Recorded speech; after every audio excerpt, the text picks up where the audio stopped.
The footage you're about to see is about 3 years old now. I think I recorded that somewhere in 2020, maybe 2021. And it's been a while since then, but I do get around to things. Now, the reason this one wasn't released early is because I didn't have an intro, so... Hey, welcome! You're about to see the footage of doing the work on the bonnet on the yellow Elan. So yeah, can't remember anything about it. Hopefully there will be some hints on the footage, but yeah, enjoy. Now I have the bonnet here. So what I need to do to the bonnet is put its own fastenings, so the logo, the bonnet catch, and then the insulation. Okay, so I'm going to start by putting the logo in place, and there's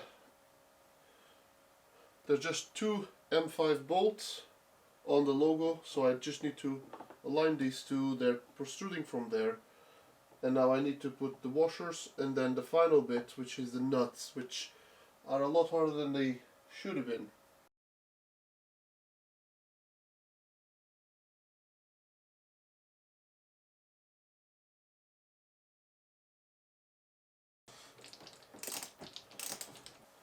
So now that the logo is back in, I'm going to rivet those two in there. So the next thing that I'm going to do is just put the M5 bolts that hold the bonnet catch. There is a bit of adjustment in this direction, but what I'm going to do is just tighten them as they are now, and then once I fit it in the car I will readjust them as required.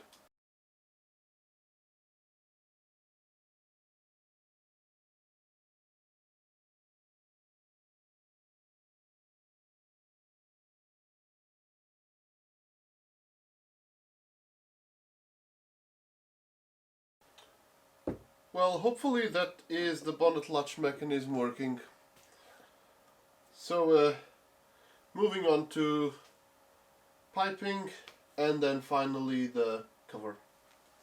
Right, so I'm moving on to do the washer jets. I have here the old piping, and as you can see the old piping is a bit dirty, worn out and so on, and I suspect I may be able to replace it with new piping. I've got the washer jets. These are not the Lotus washer jets, so these are aftermarket ones. Not a big deal. All I have to do is just install them, get these wires through, and then start working through the plumbing.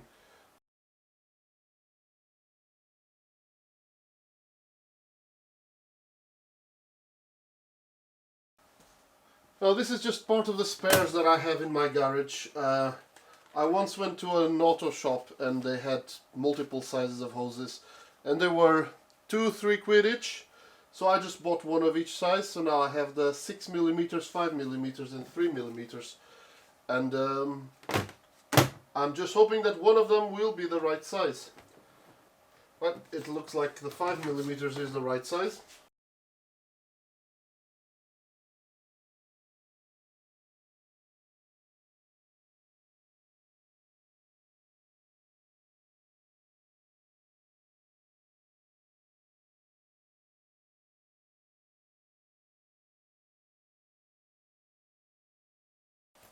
That's the template. I can now work from that.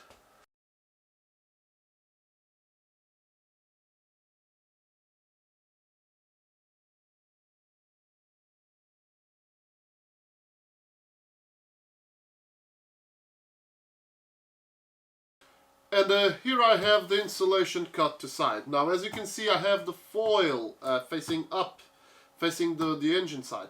The reason for this decision, it's because I spoke with the fella that sells this, and he told me to talk to the big boss.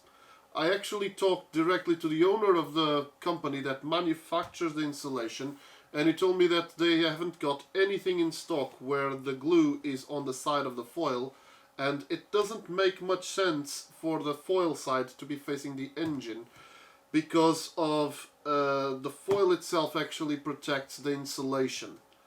So I've got the what they sold, and this is the opposite direction of what the factory made on the Elan. So on the Elan, what you will find, and you see in my other video when I took this out, is that the black side is the one that it's facing the engine, and the silver side is the one that is facing the fiberglass.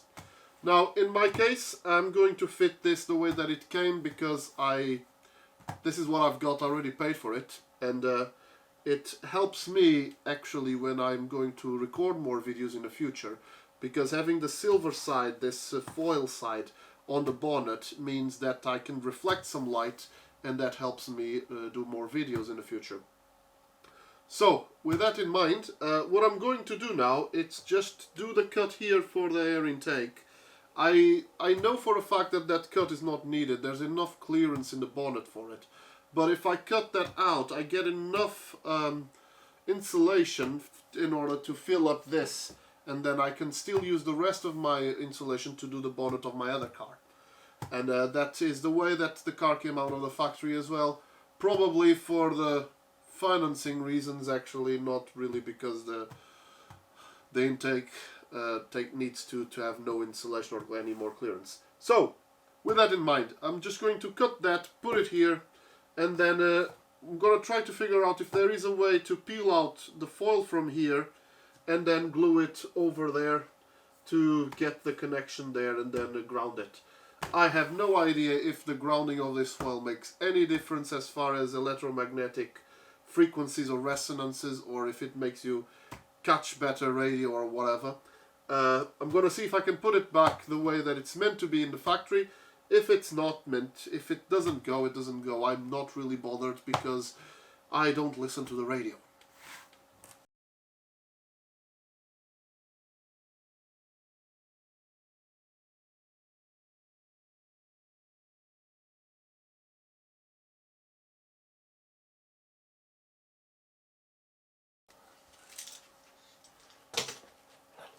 Now, I was also advised... Oh, the camera can't see me here. I was also advised by the owner of the factory to put extra spray adhesive onto the backing plate of this. So, I'm just going to follow what I was told.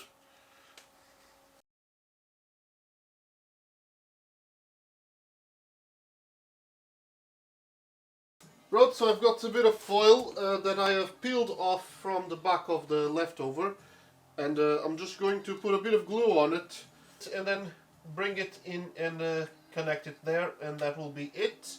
And then the same over there.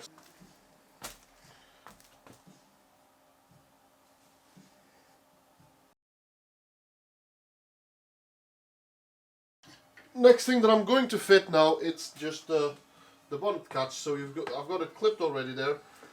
All I have to do is bolt this in place and then attach this.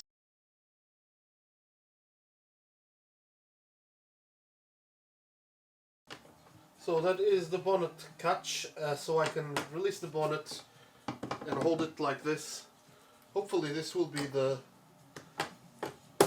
right position, but if it's not, I will have to I will have to then do it once it's installed in the car.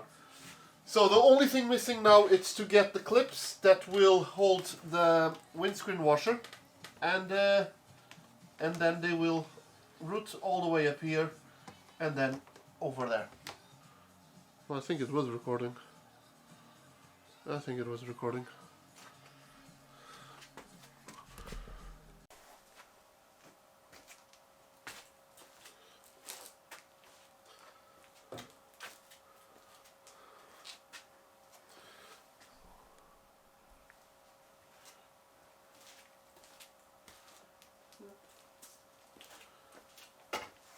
And here we are.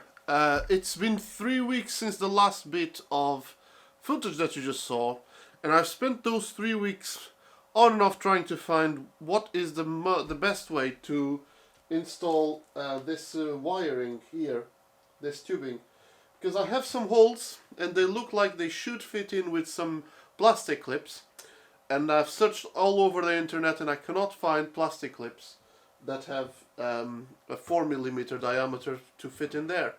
So what I'm going to have to do, even though I'm not particularly happy about it, is to use these, which are just a conduit. Let's see, can we put this here?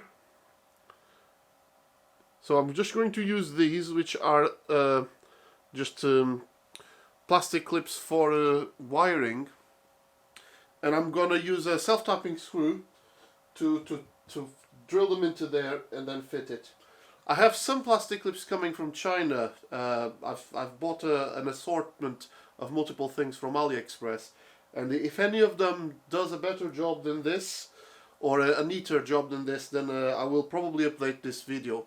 But for now, I'm just going to use these with the stainless steel self-tapping screws.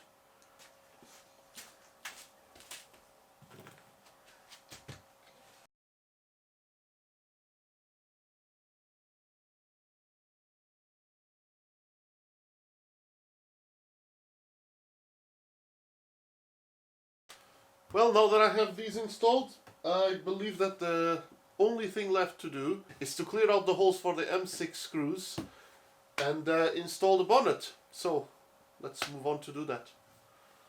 I'm just going to show you the tricks that I do to make this seamless. I grab some cloth or something soft and I position them around here so that I can rest the bumper on the cloth while I'm doing the whole installation.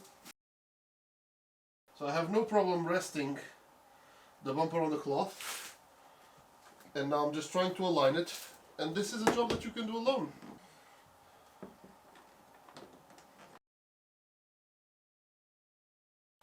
Okay, so those two are aligned. Now I just moved on to the other side, line the other two,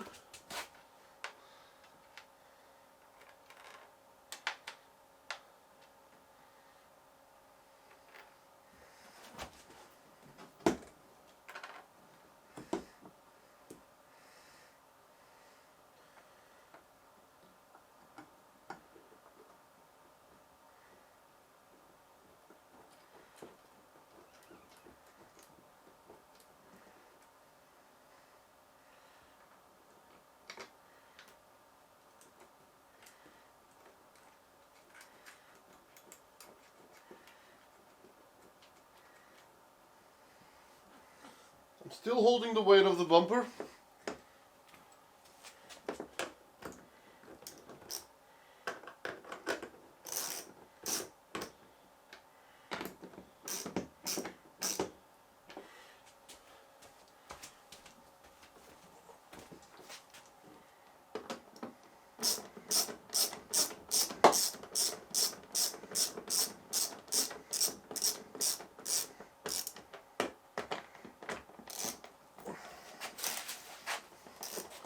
Just keep in mind that this is not tight at all.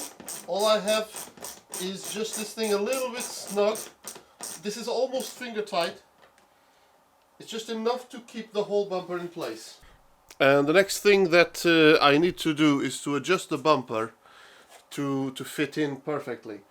But I'm going to do that another day, since I want to fit more bits in the car, particularly put the light pods first. After the light pods go in, then I can start trying to adjust the bumper against the light pods against the clamshell. So as of right now, I just need to test this to see if it closes, and if it closes fine and reopens, I'm cool. In order to test the latch mechanism, what I'm going to do is remove the bolt from here and manually insert it into the latch mechanism, see if everything fits in, pull the lever out from inside the door and make sure that everything comes out as well. So that will give me a rough idea if I'm safe or not to put this all together. Because if this doesn't open, I have no idea how to open it in any other way.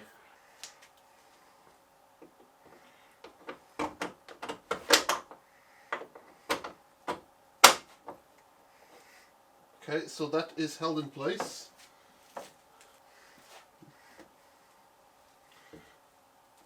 And I wouldn't be surprised if it jumps now.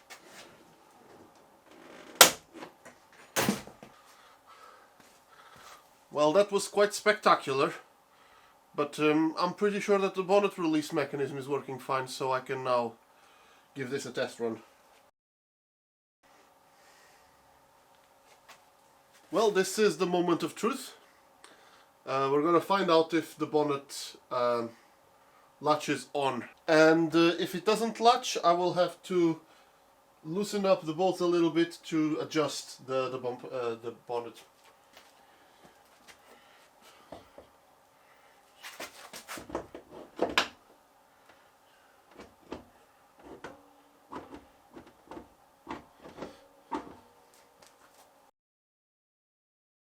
So this one seems to line up, but that one over there, I think I need to pull either the bonnet needs to go in that direction, and the alignment here seems to be fine. So my assumption is that I need to pull the whole connector a little bit to the side.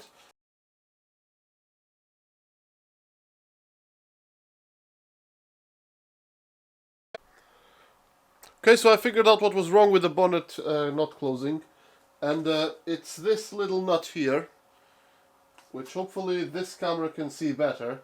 This nut was installed, so this nut was installed inside out, upside down, just the opposite way of what it should. I don't know exactly how that caused an issue, but I believe that the spring was first of all escaping its location and it was wobbling about. So now it can't wobble much, as you can see there. And it's also less tension because it's about 2-3 millimeters further away. So I'm just going to show you things closing now, but that was the issue. So it's all resolved now, and the bonnet is closing just fine.